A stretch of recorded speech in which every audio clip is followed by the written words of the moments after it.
¿Qué pasaría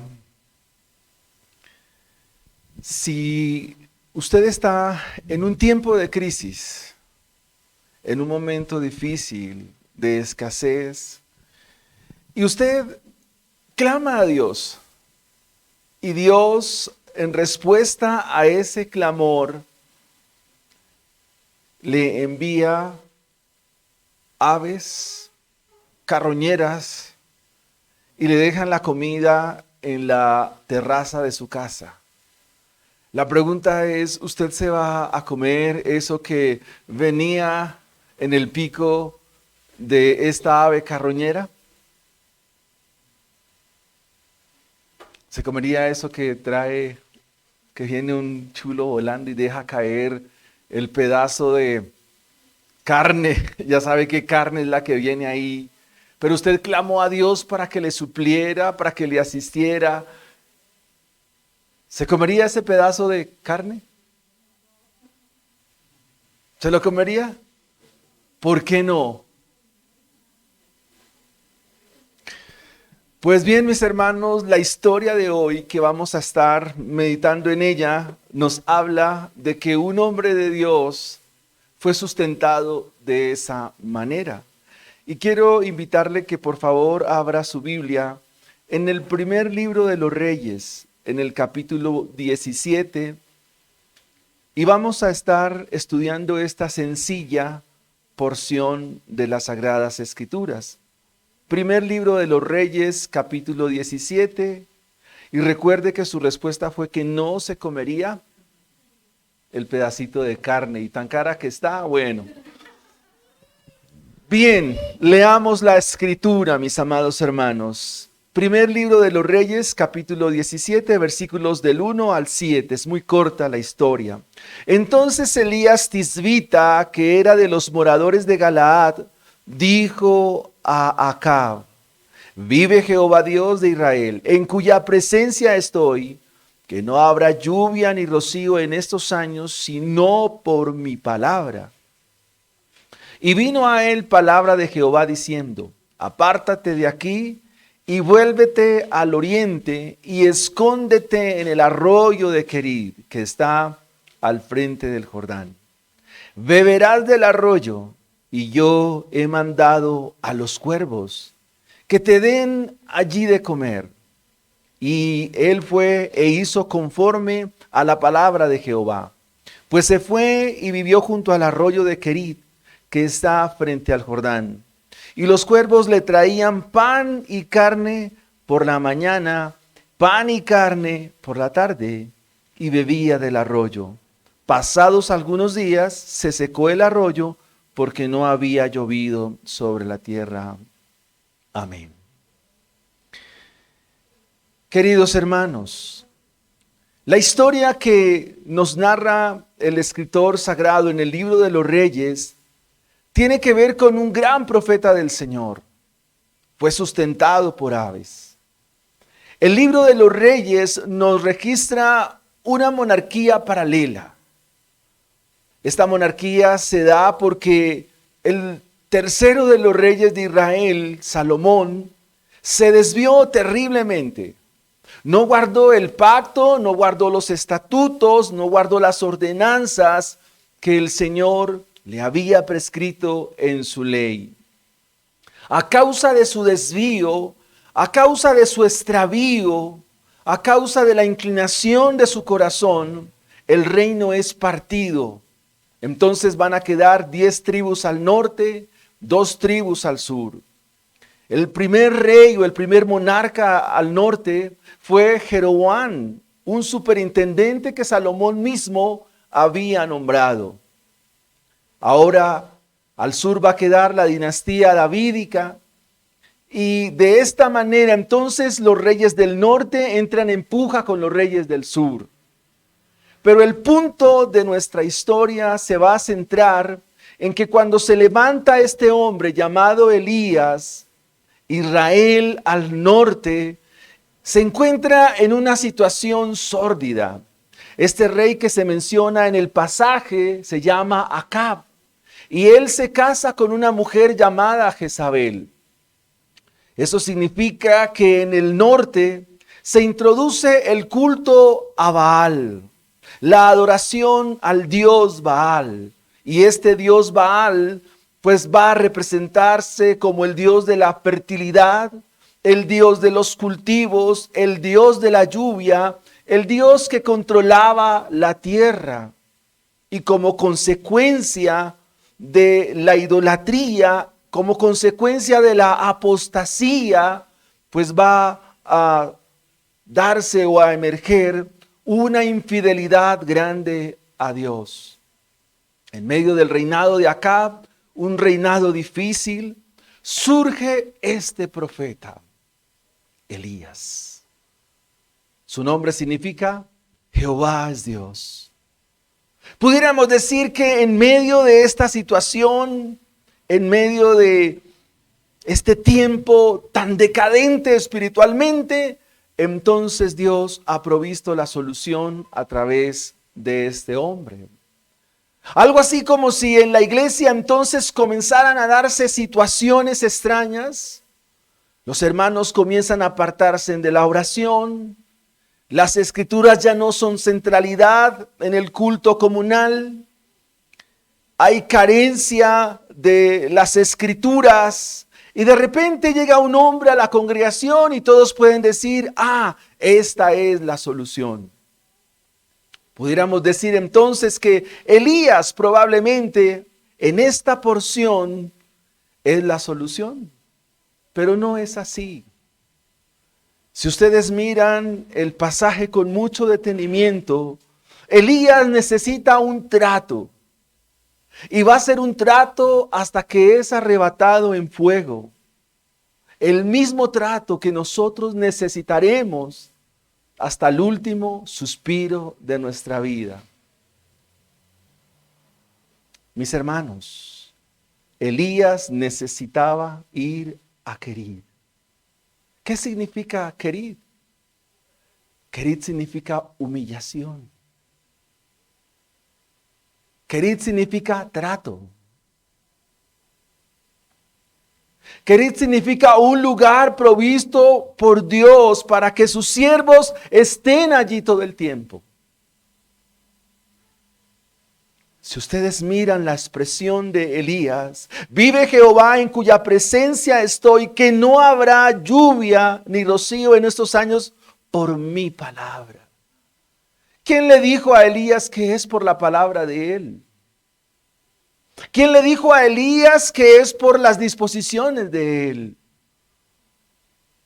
La iglesia de nuestros días vive creyendo que en la confesión positiva, en la declaración de los hombres, hay poder. Eso no es más que una falacia que se atrinchera en una falsa piedad y en una falsa espiritualidad. Elías necesita trato, como lo necesitamos todos nosotros. El resultado de este trato lo vamos a ver cuando llega al Monte Carmelo. Y es allí cuando va un corazón tratado, un corazón humillado, un corazón preparado por Dios.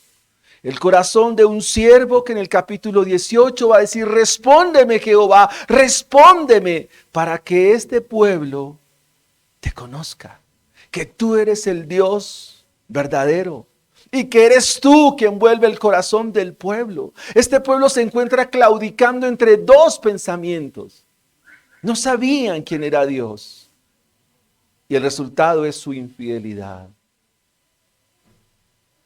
Hermanos, los ministerios en la iglesia y las tareas de la iglesia no son de la noche a la mañana. Requieren procesos. Y esta materia hay que cursarla y hay que aprobarla con buena calificación. El título de nuestro sermón en esta mañana es Al lugar de la humillación. Al lugar de la humillación. Mi primer encabezado, mi primer punto del sermón es la necesidad de ser humillado. La necesidad de ser humillado. Versículo 1. Entonces Elías Tisbita, que era de los moradores de Galaad. Galaad es una región al oriente entre el mar de Galilea y el mar Muerto. Esa región se conoce como Galaad. Viene a Acab y le dice: vive Jehová, Dios de Israel, en cuya presencia estoy, que no habrá lluvia ni rocío en estos años, sino por mi palabra. Esta expresión por mi palabra en el hebreo muestra arrogancia. Esa expresión muestra soberbia, orgullo, petulancia. Noten esas palabras. No habrá lluvia sino por mi palabra. ¿Quién le dijo a Elías que las cosas suceden por palabras de hombres? Por más que Elías esté muy en la presencia de Dios, por más que Elías sea el hombre más espiritual de Israel, él no va a hacer llover. Lloverá porque Dios así lo ha dispuesto. El conflicto que hay aquí es el conflicto entre el Dios vivo y verdadero y Baal, un ídolo falso. Este tinte de arrogancia que se hace notorio en las palabras de Elías necesita ser quitado. Necesita ser mochado. Necesita que en la vida de Elías desaparezca. Para eso es necesaria la humillación. Ahora, la humillación en Dios, mis hermanos, no es arbitraria. La humillación en Dios no es tiránica, no es impositiva. Dios no lo va a exponer al escarnio o a la vergüenza. No se trata de eso. Elías va a estar solo. Va a entrar a un proceso con Dios, donde Dios va a abatir el orgullo de su siervo. Dios va a tratar con su pecado y le va a descubrir lo que hay en su corazón. Eso es lo que hace Dios por el Evangelio. Es mostrarnos lo que hay en nuestro corazón. Es mostrarnos nuestro pecado. Muy siervo de Dios, muy en la presencia de Dios, pero necesita el Evangelio. Todos necesitamos el Evangelio. Y pudiéramos preguntarnos en esta mañana: ¿y por qué hace Dios esto? Porque ese es su propósito. Porque la humillación va a producir en nosotros frutos apacibles de justicia. Y la justicia no es más que sinónimo de la santidad. Es decir, que la humillación en Dios traduce una vida conforme a Él y no a nosotros. La humillación se traduce en una vida conforme al Evangelio, conforme a una vida piadosa. Pedro en su capítulo 5 de su primera carta, en el versículo 6, dice: humillados pues bajo la poderosa mano de Dios, para que Él los exalte cuando fuere tiempo. El tiempo de Elías estará en el monte Carmelo, donde Elías mirará cómo obra la gloria de Dios. La necesidad de ser humillados. ¿Es necesario? Sí, hermanos.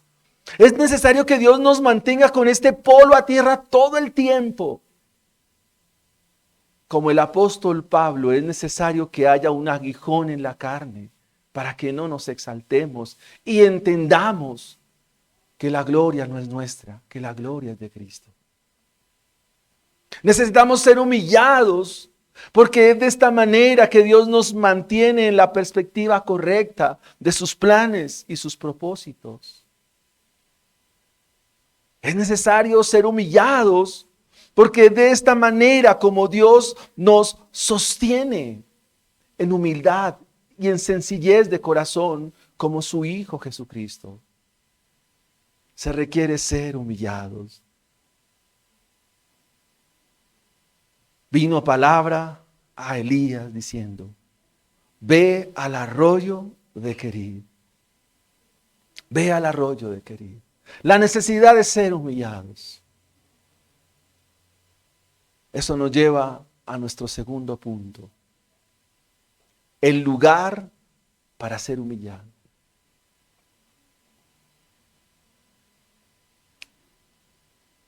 Versículo 2. Y vino a él palabra de Jehová diciendo: apártate de aquí y vuélvete al oriente y escóndete en el arroyo de Querid que está frente al Jordán. Este versículo es notable. Recuerden que Dios está mostrando o va a mostrar que Él es el Dios vivo y verdadero y que Él es sobre todas las cosas. No hay lluvia. Por lo contrario, ya hay mucha sequía. La sequía hace presencia. Evidencia que Dios está atacando la deidad, el Baal de la lluvia. Ahora Elías tiene que ir hasta Querid. ¿De qué se trata todo esto? ¿Acaso es un desafío entre Acab y Jezabel versus Elías? ¿Qué es lo que está realmente en juego aquí? ¿La vida de las personas? ¿Los cultivos? ¿Qué es lo que hay aquí detrás de esta historia? Si Baal era el amo de la lluvia, pues debía llover. Elías ahora tiene que ir a Querid en primera instancia para que entienda que Dios es Dios sobre todas las cosas. Que Él es el Dios vivo y que Él es el Dios verdadero. Que Él es el único Dios. Esto se logra cuando se está en Querid, en el lugar donde se es humillado. El texto dice: ve y escóndete. Y es interesante porque aquí esconderse da la idea de que Elías va a estar allí con Dios. El arroyo está al este del Jordán.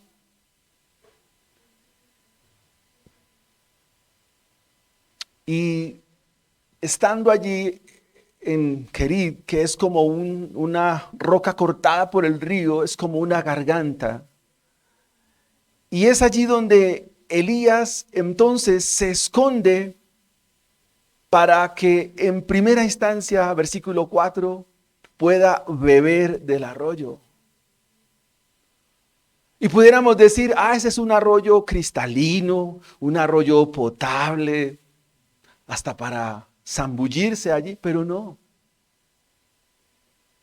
Cuando hay sequía, los arroyos tienden a volverse más con aguas negras, con barro.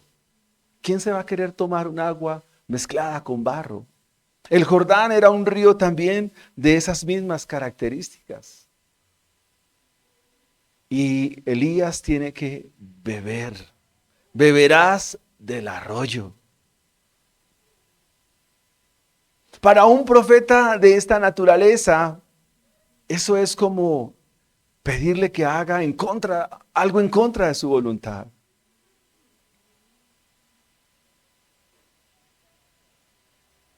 Es pedirle que haga algo que no va de acuerdo a sus lineamientos. Es pedirle que haga algo que no va de acuerdo a su personalidad. Como muchos de nosotros pensamos: no, esto no está de acuerdo a mis planes, esto no está dentro de mi presupuesto. Pero amados hermanos, esto está en el presupuesto de Dios. Este lugar que Dios ha provisto, el texto nos dice que pasados algunos días se secó el arroyo. ¿Después de cuánto tiempo? Después de un año. Un año estuvo Elías allí en Querid esperando. Algunos comentaristas hablan de que Elías estuvo aquí en un retiro espiritual. Es válida la aclaración de los comentaristas. Querid, en su sentido literal, es un lugar de quebrantamiento. Es un lugar de apartamiento. Escóndete en el arroyo de Querid. Y esa palabra esconderse, desatar, significa cúbrete, ocúltate. Ahora, pudiéramos pensar, no, es que Elías como tiene de adversarios a Acab y a Jezabel, pues, no, hermanos. Dios lo va a guardar a uno con Acab, con Jezabel, sin ellos o con ellos. Dios lo guarda a uno. Ese no es el punto. El punto es que Elías está en Querid porque Dios está tratando con su corazón. Dios lo está llevando a este lugar porque Dios quiere tratar su vida. Y quisiera hacerle una pregunta muy sincera y muy directa. Cuando ustedes pasan momentos difíciles, ¿en qué es lo que piensan? Cuando pasan momentos adversos, momentos de dificultad, ¿en qué están pensando, mis amados hermanos? No, me cayó la roya. Me levanté con el pie izquierdo. No se alinearon los astros. ¿Ustedes piensan en eso? Me cayó la mala suerte. ¿Saben, hermanos, que hablar de la soberanía de Dios en el tiempo difícil no es tan fácil? Pero Dios provee, el que provee de estas situaciones es Dios, porque Dios quiere tratar con lo que hay escondido en nuestro corazón. Y Dios provee un lugar como Querid para humillar el corazón de sus siervos, de los que le temen y de los que le honran, porque están en el lugar de la humillación. No hay que tener miedo del momento difícil. No es fácil cuando vivimos estos momentos.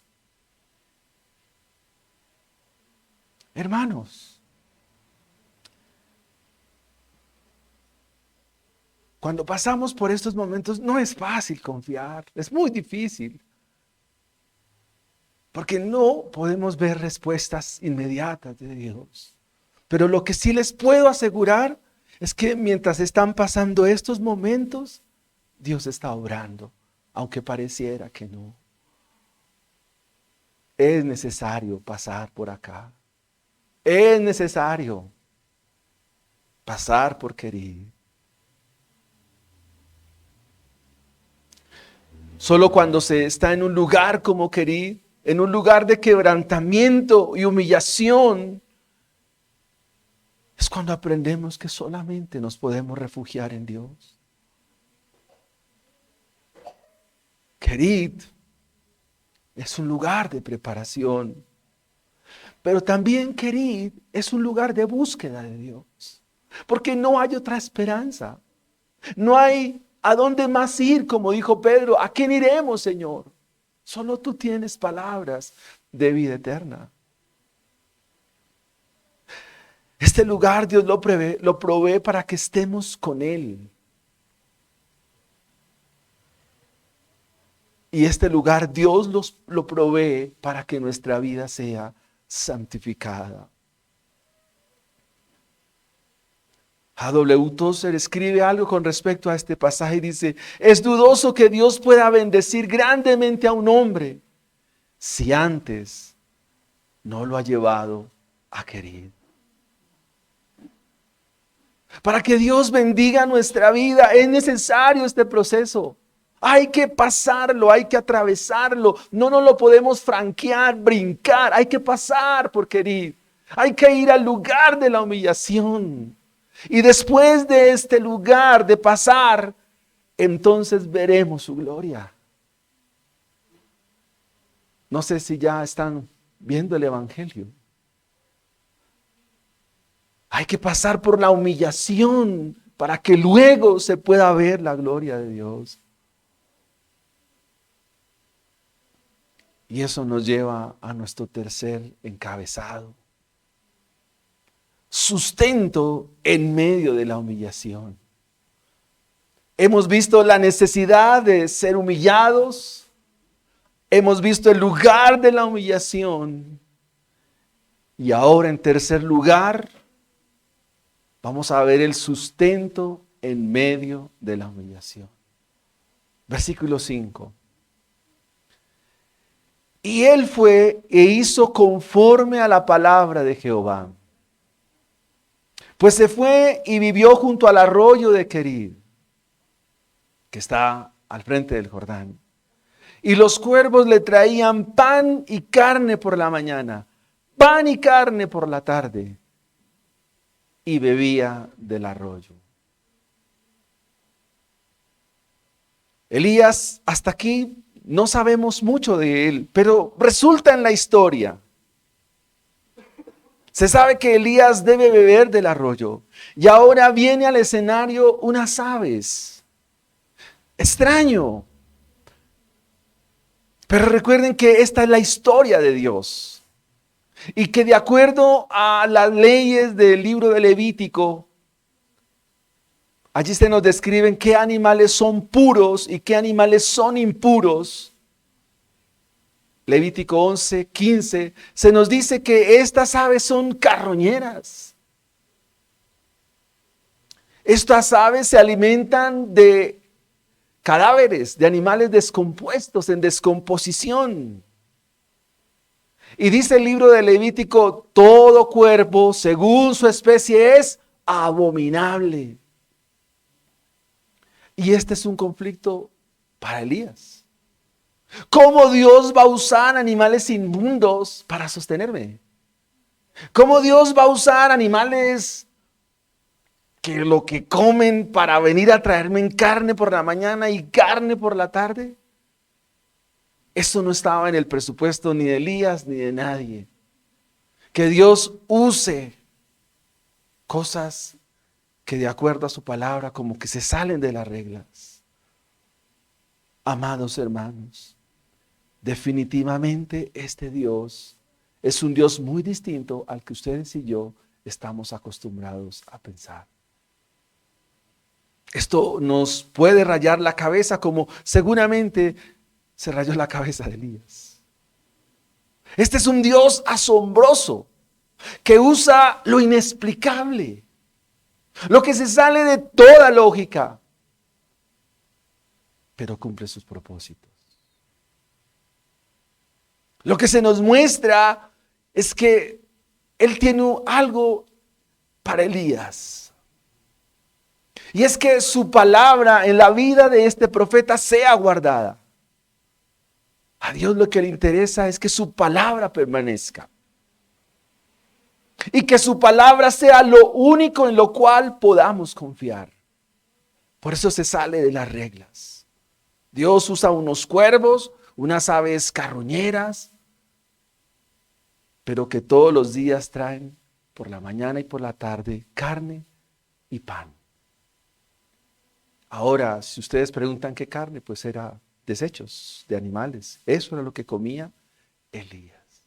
Lo que ustedes y yo hemos dicho que no comeríamos. Pero si Dios así lo quiere, así será. Lo otro que se nos muestra es que Dios revela su gloria en los cielos. El Salmo 19, versículo 1 dice, los cielos cuentan la gloria de Dios. Pero aquí la gloria de Dios no es en el sentido de esplendor y de belleza, sino que aquí los cielos están cerrados, no hay lluvia. Y eso habla también de la gloria de Dios. Cuando Dios dice no a muchas de las peticiones que nosotros le planteamos, eso también es muestra de su gloria. La gloria de Dios no solo es afirmando, la gloria de Dios es cuando Él dice no, cuando Él no aprueba. Eso también glorifica al Señor.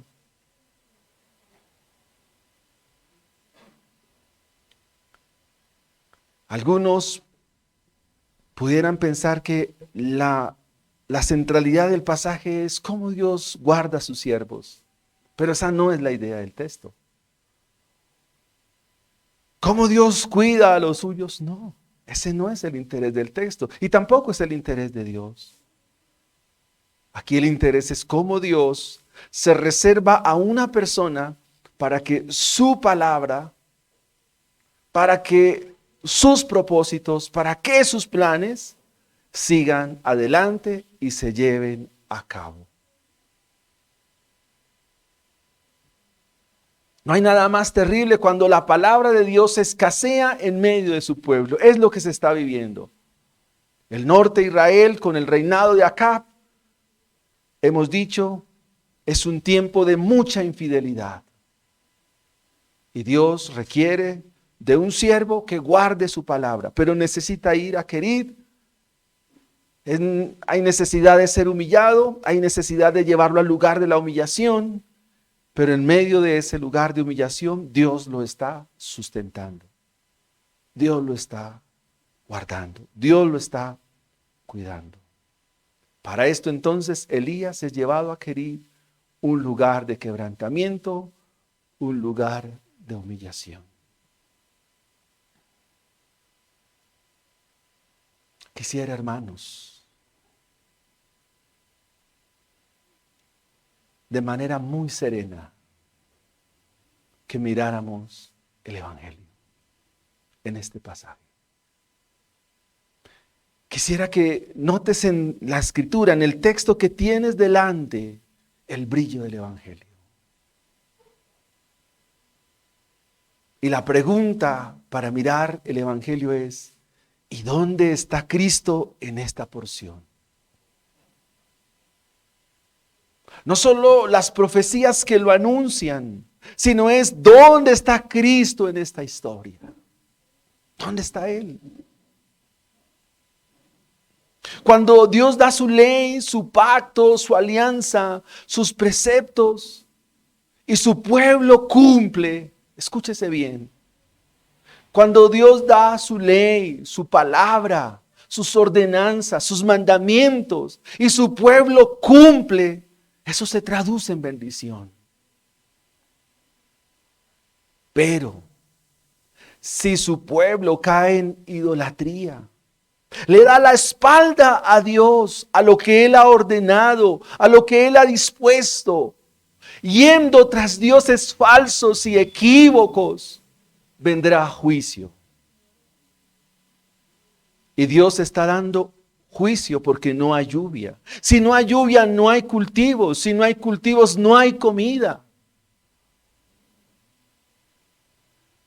Cuando Israel es infiel, muy infiel, Dios entonces obra en juicio. Y eso lo ha mostrado en toda la historia de la redención. Elías es un instrumento de la palabra de Dios. Cuando Elías recibe la palabra en el versículo 3, Elías hace algo con esa palabra. Hermanos, miremos el brillo del Evangelio. Versículo 3. Vino a él palabra de ¿quién? Palabra de Jehová. Viene a él el mensaje del Evangelio, el mismo mensaje. La misma lectura que hicimos al comienzo. Hoy vino palabra de Jehová a la iglesia. Hoy vino palabra de Dios a la iglesia. Leímos el libro de Levítico en el capítulo 15 y el capítulo 16. Vino palabra de Jehová a la iglesia. La pregunta es, ¿y qué vamos a hacer con esa palabra? El versículo 5 nos da la respuesta. ¿Qué hizo Elías?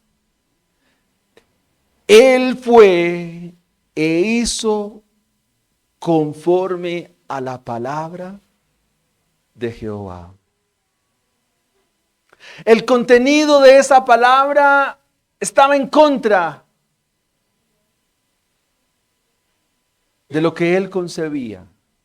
Elías, vas a tener que ir al arroyo de Querid, beber, vas a estar allí un tiempo, yo voy a enviar cuervos allí que te darán de comer. Cuestionó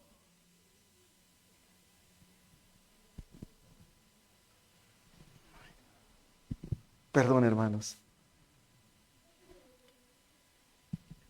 Elías pudiera haber dicho, pero ¿por qué en Querid? ¿Por qué cuervos? ¿Por qué? No cuestionó. A pesar de que su corazón necesitaba ser tratado, él fue e hizo conforme a la palabra de Jehová. Así que esta historia nos habla de un profeta mucho más grande. Un profeta mucho más fiel, que le enseñó a sus discípulos y que les dijo: mi comida y mi bebida es hacer la voluntad de mi Padre. Jesucristo es el siervo fiel. Cuando su iglesia es infiel, cuando nosotros somos infieles, Cristo permanece fiel. En la fidelidad de Cristo, Dios guarda su palabra para sustentar a su iglesia en medio de sequía, en medio de escasez espiritual. Elías está ilustrando aquí lo que hizo Cristo como siervo. Ir también a un lugar de humillación. Ninguno de nosotros vive como Dios quiere, como aquí Israel no vivía como Dios así lo dispuso.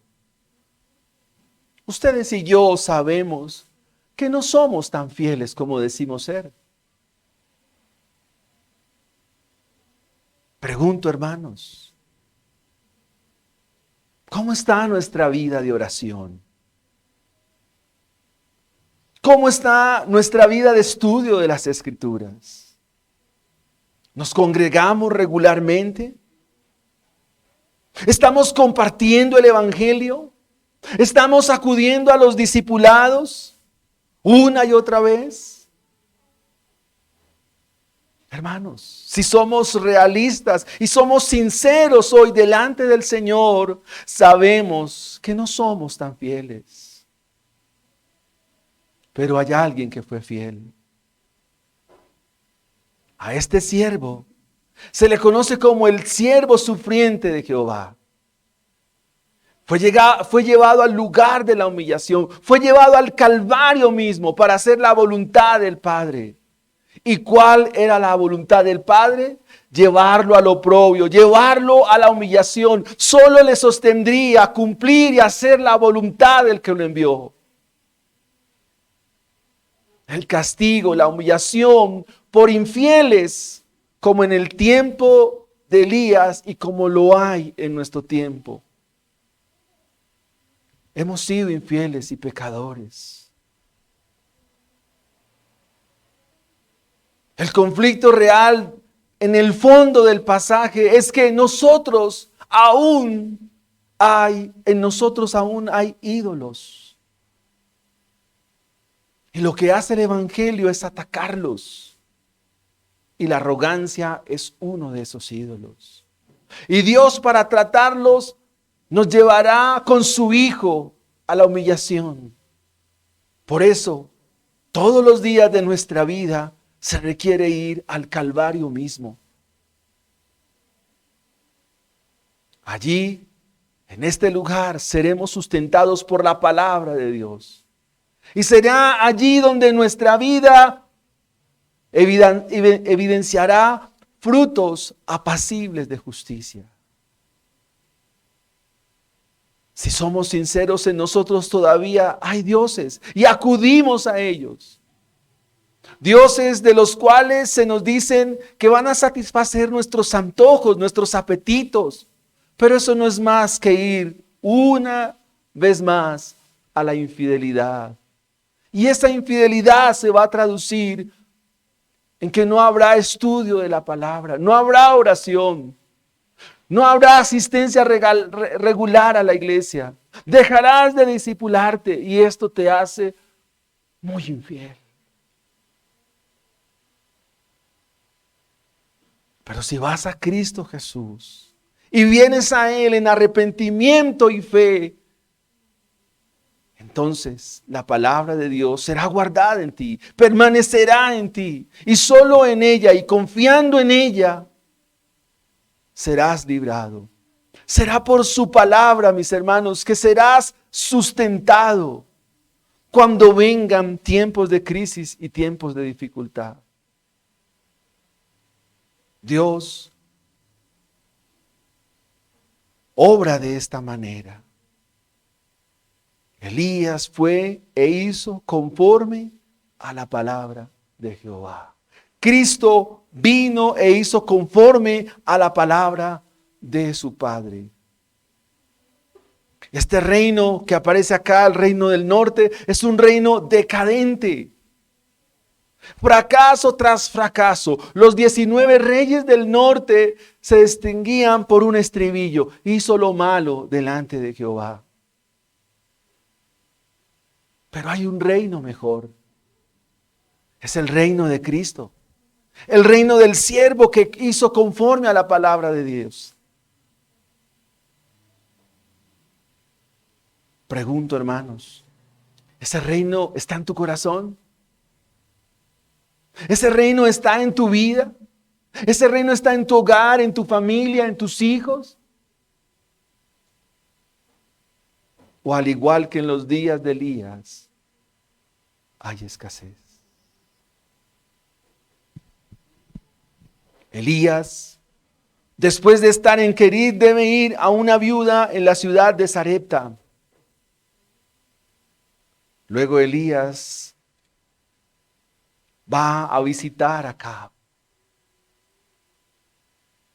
Y en el capítulo 18 hace una convocación en el monte Carmelo. Y después de ver el fracaso de los dioses de este mundo y los profetas que hacen alarde de su fe y su creencia, entonces Elías va allí al monte Carmelo. En el capítulo 18, Elías clama a Dios. Y dice estas palabras: respóndeme, Jehová, respóndeme. Para que conozca este pueblo que tú, oh Jehová, eres el Dios. Y que tú vuelves el corazón de ellos hacia ti. Todos nosotros somos siervos del Señor, de una o de otra manera.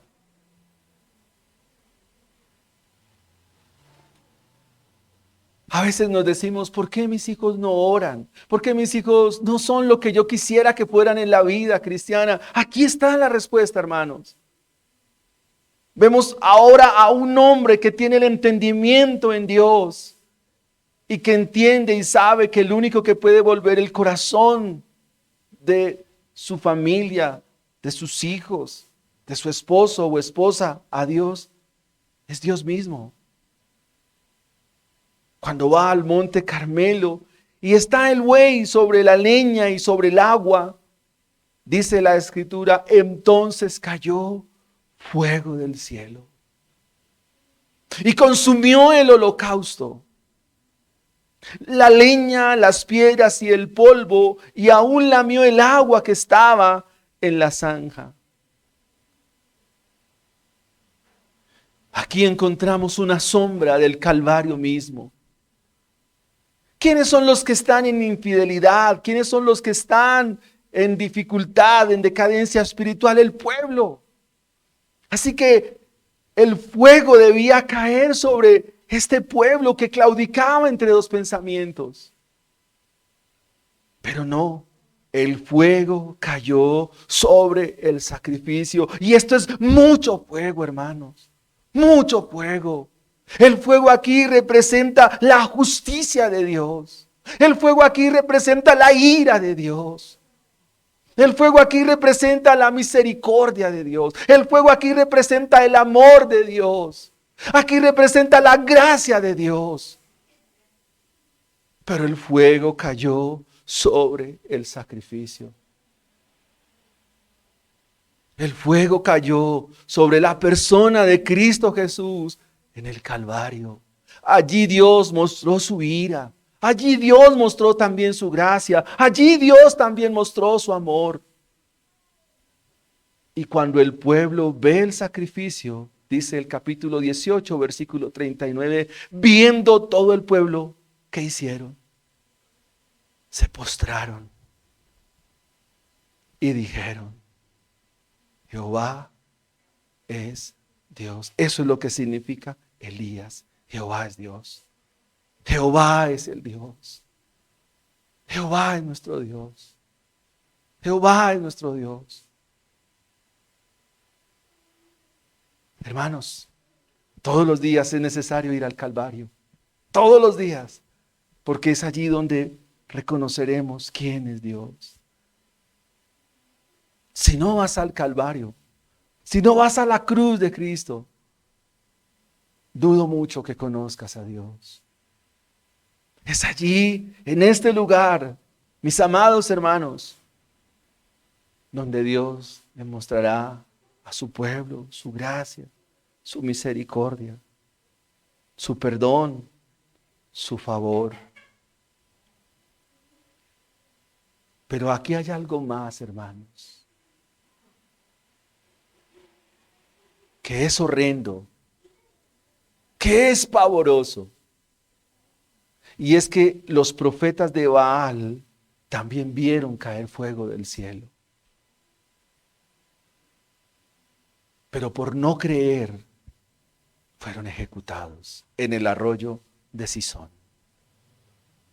De no creer, hermanos, a la palabra de Dios y no hacer conforme a ella, en aquel día del juicio, muchos de nosotros, de no creer, podremos ser ejecutados por creer falsamente. Deseo terminar con dos aplicaciones, mis hermanos.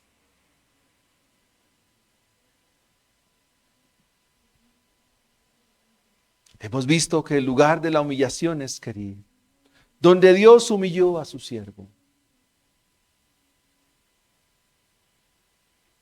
¿Cuál es tu querido?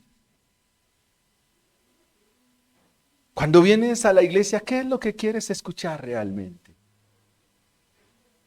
¿Qué es lo que tus oídos quieren escuchar? Lo que tus oídos necesitan escuchar es que en Cristo Jesús, el siervo del Señor, tú eres perdonado. Y que tú en Él eres librado del castigo eterno. Y que en consecuencia de creer a ello, debes vivir para Dios. Y debes de salir de tu infidelidad.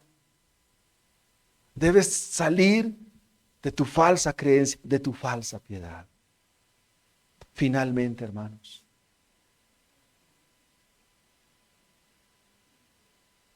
el hecho de que Elías sea llevado a este lugar demanda siempre y constantemente que haga su palabra. Obedece a las palabras de Dios. Obedece a las palabras del Señor. Y será de esta manera como tu vida caminará en bendición hasta el día en que Cristo venga. Obedece a la palabra de Dios. Obedece. En el obedecer hay bendición. Debes obedecer sin cuestión alguna. Debes obedecer sin reparación alguna. Debes obedecer no cuestionando por qué Enquerid, por qué cuervos, o cuestionando por qué tengo que estar allí, no. Mis hermanos, obedece la palabra de Dios. Es mejor la obediencia que el sacrificio de muchos toros, corderos y cebos engordados. Obediencia quiero de mi pueblo. Obediencia quiero de mi iglesia. Oremos al Señor. Incline su rostro, por favor. Eterno Padre que estás en el cielo, en el nombre de tu Hijo Jesús, en ese nombre glorioso y victorioso, mi Señor, estamos para entender tu palabra. Y más que entenderla, es creerla. Sin lugar a dudas, esta historia sencilla, pero que en sus matices nos muestra la obediencia de un siervo que necesitaba ser tratado para luego ir al Carmelo. Señor, trabaja en nuestros corazones. Por tu evangelio glorioso, obra, Dios mío, obra, Señor. Ayúdanos, Dios. Obra en nosotros obediencia, la obediencia de tu Hijo. El objetivo es ser como tu Hijo. Y para eso será necesario el lugar de la humillación. Pero la humillación en ti produce libertad. La humillación en ti produce frutos apacibles de justicia. Dios, trabaja en tu iglesia, en tu pueblo. Mocha, quita esos dioses que aún moran. El orgullo es uno de ellos, la arrogancia. Padre, tus palabras no demandan cuestionamiento alguno, porque sencillamente son tus palabras. Enséñanos a guardarla, a atesorarla. Enséñanos, Dios, a guardar tu santa y gloriosa palabra. Tu mismo Hijo, quien fue a la humillación y que en el Calvario decía, Elí, Elí, lama sabactani, y otros decían, esperemos a ver si viene Elías a bajarlo de la cruz. Guardó tu palabra porque fue tu siervo. Haznos siervos tuyos para tu gloria, Señor, para tu alabanza y tu honra. Solo tú vuelves el corazón por el sacrificio de tu Hijo. Es por el sacrificio de tu Hijo que nuestros ojos son abiertos y podemos decir, tú eres Dios. Es de esta manera como el pueblo aclaró su confusión, aclaró su duda, su incertidumbre acerca de ti y de Baal. Tiempo después ya vino la lluvia, vino la bendición, Señor. Ayúdanos, Padre, por favor. Ayúdanos, Señor. Guarda esta iglesia, esta congregación, y que tu iglesia guarde tu palabra, guarde tus ordenanzas y tus preceptos. A guardar, Señor, la Biblia. Amarla, amarla es atesorarla, amarla es escudriñarla, amarla es pensar en ella, amarla es contemplar a Cristo, a quien hemos visto en el pasaje, el que obedeció, pero también el que se entregó, sobre el cual cayó fuego del cielo. Ira tuya cayó sobre él, cuando la ira debía ser sobre nosotros. Los que claudicamos entre dos pensamientos somos nosotros. Los que un tiempo sí, un tiempo no, somos nosotros. Ni siquiera a veces tenemos el entendimiento de lo que significa venir a la iglesia y guardar el día de reposo. Claudicamos tanto. Pero lo que tú nos enseñas es que tu Hijo, tu siervo fiel, nos enseña que la mejor comida que podemos tener es guardar tu palabra. Porque no solo de pan vive el hombre, sino de toda palabra que ha salido de tu amorosa, tierna y comprensiva boca, Señor. Gracias. Gracias, Señor. Que mis hermanos en este lugar y junto con sus pastores sean benditos tuyos, benditos de Jehová, el Dios Altísimo. Amén y amén.